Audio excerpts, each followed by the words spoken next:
decision. Thank you, Minister. Well, just on that note, I have noted that you seem to have spent more time advertising in language, the cashless debit card, but nothing in comparison to what you should be doing around the COVID vaccine translation in languages, so we can see where your priorities are. Senator, I would reject the premise of what you've just said, absolutely, and say that the government is absolutely focused on making sure that we support Indigenous communities through this pandemic. We understand, the sensitivities and the vulnerability of Indigenous communities. But the other thing I would say is that some of the great challenges that we've been faced has been around a really chronic scare campaign to Indigenous communities around the vaccination. But we will continue to make sure that we work very, very hard and tirelessly to make sure that Indigenous Australians are protected.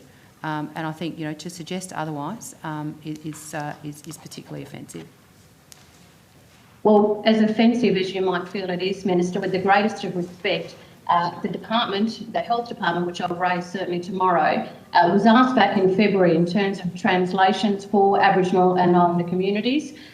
Money was only received in September in order to do that, and so it is a abrogation of the federal government's responsibility in terms of having been on the front foot to get this information, in particular around COVID, out there. And yet when you compare it to the work that the government wants to do on the cashless debit card, I think that is incredibly offensive.